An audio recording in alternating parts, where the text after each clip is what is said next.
Mary, sweetheart, where are you? I called out as soon as I got home. I could hear crying, but I couldn't see my daughter. The sound was soft, echoing through the house. Something was wrong, really wrong. When I finally found her in her room, I was frozen in shock. My daughter, who loved her long, beautiful curls, had her head completely shaved. Honey, what happened? Who did this to you? My voice shook, and I could already feel anger building inside me. Then she said something that made my blood boil. It was Grandma, Mom. Mary sobbed, her eyes red from crying. She said I looked like a troublemaker with my hair and shaved it all off by force. At that moment, I felt a mix of shock, pain, and a rage like never before. Right there, I swore I'd get revenge. Hi, I'm Julie, 38 years old, single, and a full-time mother. My life revolves around one person, my 15-year-old daughter, Mary. We live in a small, simple house in the suburbs. It's nothing fancy, but it's our safe place. Between my tiring shifts as a nurse, I do everything I can to make sure we have food on the table and a roof over our heads. It's tough, but no one ever said life would be easy. Mary is a whirlwind of creativity and intelligence. Her curls are so beautiful, even Rapunzel would be jealous, and she loves showing off her personality through them. If it were just the two of us, life would be perfect.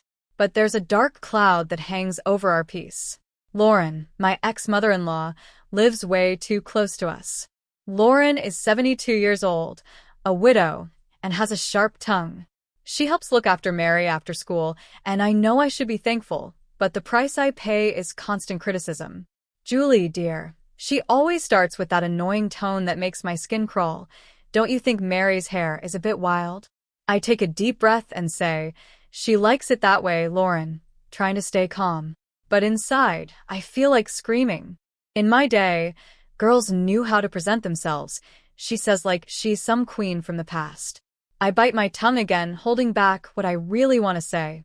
I want to scream because free childcare is something I can't afford to lose. What makes this even harder is that Lauren was so strict with her own son, Mary's father, yet he still went down the wrong path.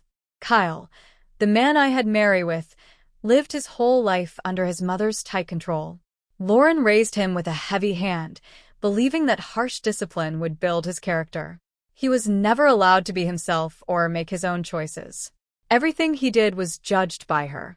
When Kyle grew up, he rejected everything his mother tried to force on him. He rebelled, making bad decisions that eventually led to him getting involved in trouble. Now, he's in prison, and Mary doesn't have her father in her life. Lauren, of course, blames the world and me for what happened to Kyle. She acts like I ruined her son, as if I pushed him to live that kind of life. But the truth is, it was Lauren's suffocating control that drove Kyle away. Now, she takes all her bitterness out on me and Mary, trying to do the same thing to my daughter. Lauren sees Mary as her second chance to shape someone the way she wants, and I'm the one who has to stand in her way. At first, Lauren begged to help with Mary. She insisted that as a grandmother, she had the right to be part of her life and make up for lost time. Julie, I'm old, but I want to be in my granddaughter's life.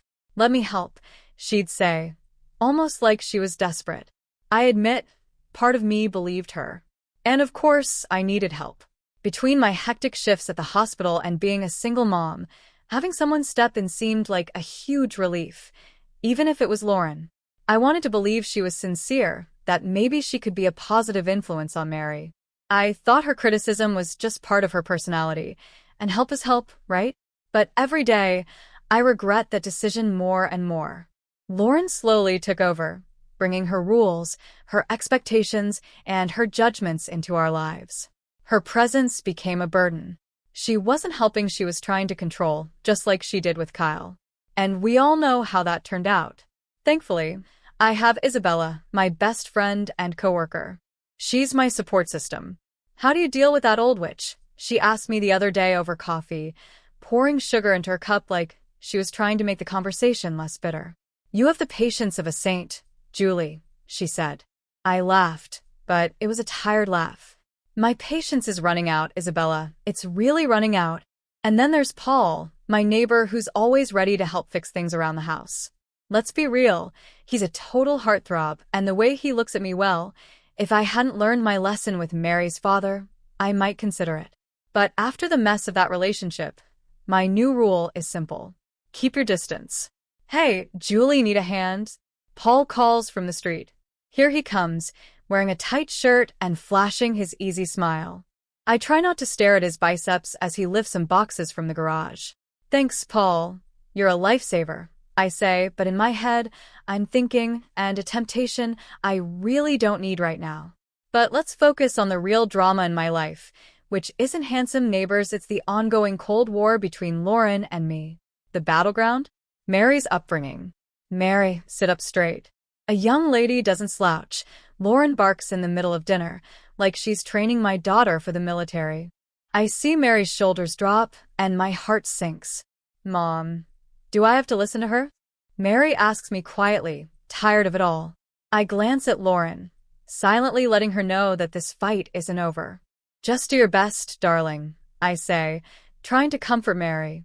We all have different ideas about what's important. My voice sharpens as I look at Lauren. Different ideas, yes, Lauren mutters, with that superior tone that makes me want to scream. If you listen to me, Julie, this girl wouldn't be running wild. I clench my fists under the table, trying not to lose it right then and there. She's not running wild, Lauren. She's expressing herself, and I won't stop her from doing that. My tone is sharper than I intended, but I'm at the end of my rope. Lauren, as always, stays calm and cold. Mark my words, Julie. Without discipline, that girl will end up in trouble. I watch as Mary goes to her room, her curls bouncing. Curls I wouldn't be seeing for much longer. A shiver runs down my spine. I've been holding this situation together for so long, but something inside me is screaming that it's about to blow, and it's going to be ugly. After a long extra shift at the hospital, all I wanted was to come home, hug Mary, and forget about Lauren for a while. But as soon as I walked through the door, I felt it. Something was terribly wrong. Mary, sweetheart, I'm home, I called out, but there was no answer. The silence was thick, creeping over me like a bad feeling. It was the kind of silence that only comes right before something awful happens. I ran to her room, and when I opened the door, my heart stopped. Mary was curled up on the bed, sobbing, her whole body shaking with her tears. When she finally looked up at me, I nearly collapsed. Her beautiful curls were gone. Not a single strand of hair was left. Her head was shaved all the way to the scalp. Mom, Mary cried, running into my arms. Grandma did this while I was sleeping. I held her tight, trying not to fall apart right there. My love, everything's going to be okay. We'll fix this, I whispered, but inside, I was burning with anger. My mind screamed, how dare that woman do this to my daughter? Furious, I stormed into the living room like a hurricane. Lauren was sitting there, calm as ever, acting like nothing had happened.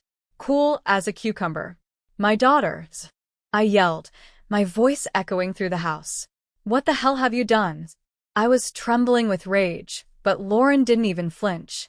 I did what needed to be done, she replied, her voice calm, as if what she'd done was perfectly reasonable.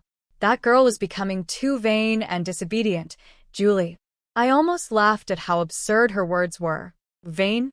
Disobedient? She's 15, Lauren. What on earth are you talking about? It's time she learned some discipline, Lauren said with her usual coldness, as if she were laying down some unarguable fact. In my day, girls who cared too much about their looks, who spent time in front of the mirror, like Mary, ended up lost. You think it's just hair, but that's how it starts. Today it's curls, tomorrow it's makeup and fancy clothes, and before you know it, she'll be pregnant and ruined. I couldn't believe what I was hearing. Pregnant? Lost? Mary is 15, Lauren. I shouted, completely stunned. Lauren kept talking like she was quoting some outdated manual from the 1948s. My body trembled with anger, my voice shaky from the hatred I was trying to hold back. She's a child, not a grown woman. What you did isn't discipline, it's cruelty. Don't be naive, Julie, Lauren said, shaking her head in disapproval. If you keep letting her be vain, giving her all this freedom, she'll end up just like her father, lost, with no direction or morals. That was it. I snapped. Shut up, I screamed. This isn't your time, you old witch. You shaved her head against her will. That's not discipline, it's abuse.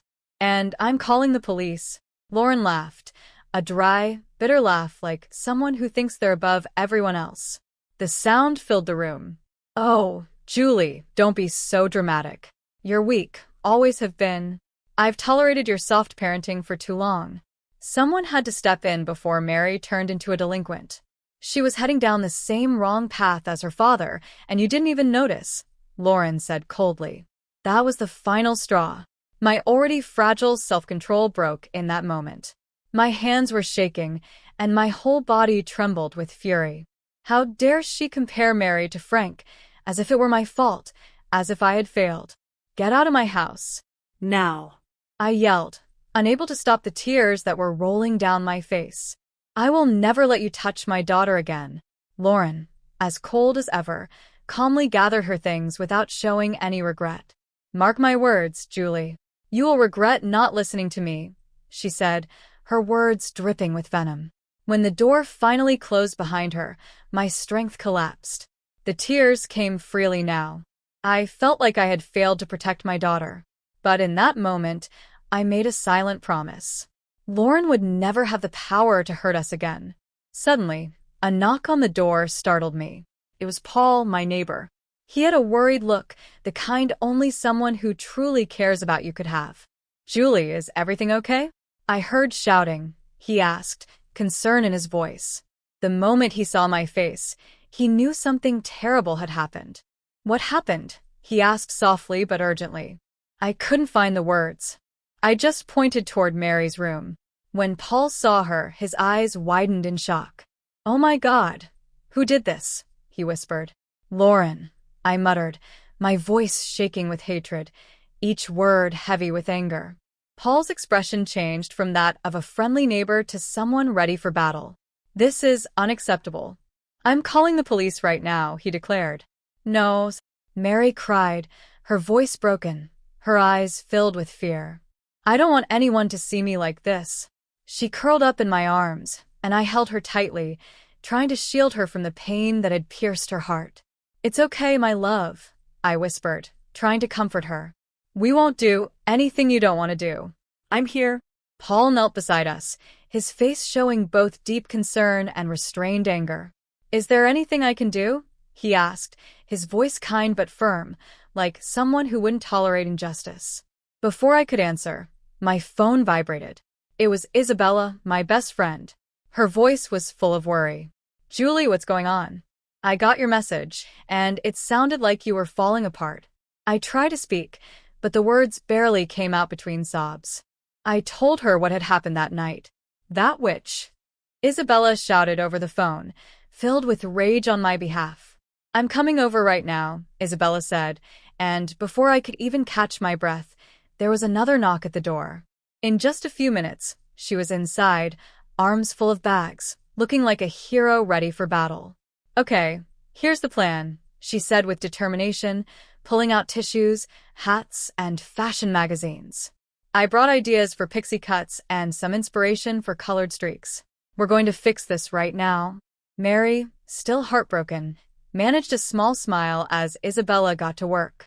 At that moment, I realized how lucky I was to have a friend like her. Isabella was always the one who knew how to solve things with a practical approach and a bit of humor. Relax. Aunt Isabella is here to save the day. And if that old witch comes back, we'll deal with her with a haircut and an axe, she joked, trying to lighten the mood. As Isabella worked on Mary's hair, making the best of what was left, Paul came closer, and I started to open up. I told him everything Lauren had done, every detail, every wound she had caused not just to Mary, but to me as well. The guilt weighed heavy in my heart. I can't believe I let that woman get so close to my daughter, I whispered. The days that followed were a blur of tears, anger, and sleepless nights. Mary refused to leave her room, let alone go back to school. I called work, pretending I was sick, but the truth was, Mary needed me, and that was all that mattered. Our first stop was the police station, but frustration hit quickly. The officer, looking completely uninterested, said, "I'm sorry, ma'am, but But since there was no physical harm, this is a civil matter. Physical harm? I snapped before I could control myself. Look at my daughter. How can you say there's no physical harm? But it seemed the law was on Lauren's side. The injustice was right there, and I just wanted to scream. Our second stop was a lawyer's office. He listened carefully to our story and then said, "We can definitely pursue a claim for emotional damages." That small glimmer of hope was something, but I knew no legal action could truly heal the damage Lauren had done to Mary. Meanwhile, Paul had also been working quietly behind the scenes. "I have a friend who specializes in family law," he said one day, his eyes filled with determination. "He's willing to take your case pro bono." In that moment, I felt like maybe we weren't fighting this battle alone after all.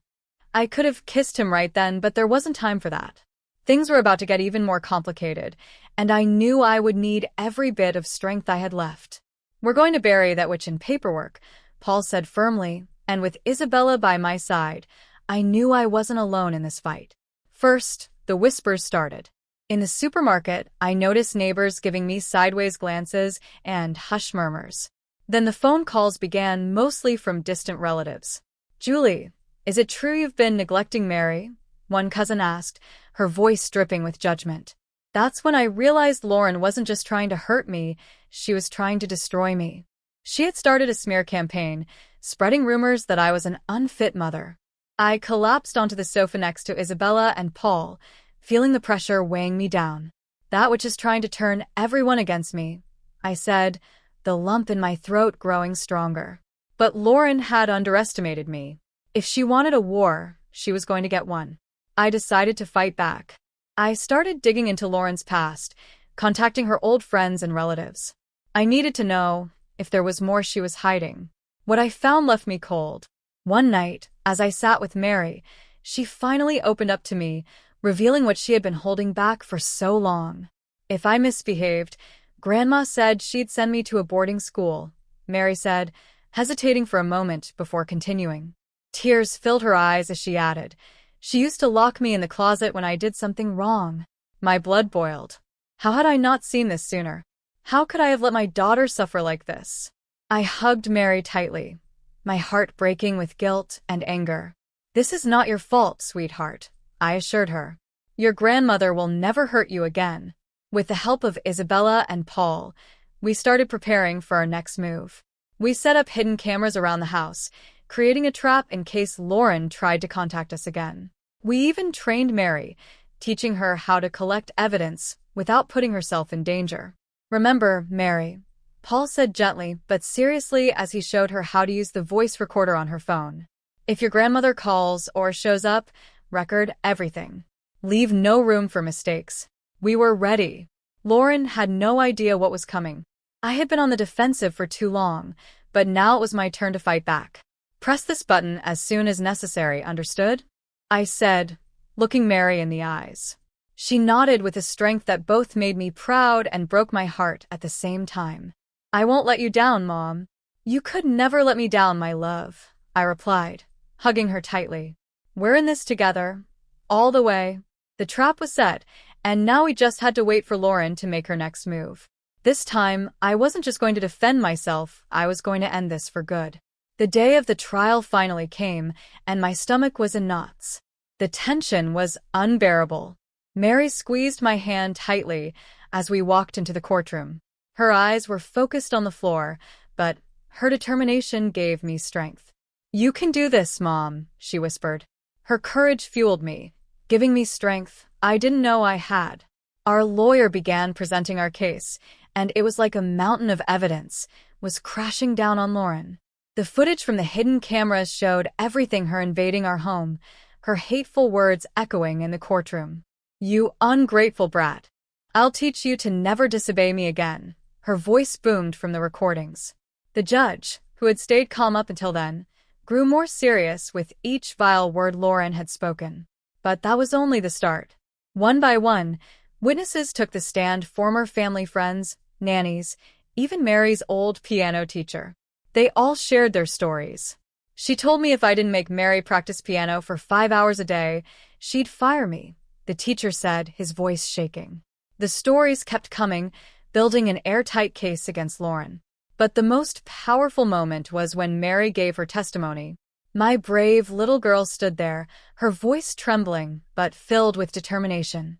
She told me if I told Mom what she did, she'd make sure I'd be taken away, Mary confessed, tears in her eyes. I couldn't hold back my own tears. Lauren's lawyer tried desperately to make her seem like a loving, misunderstood grandmother, but it was too late. The evidence was clear, and the court wasn't buying it.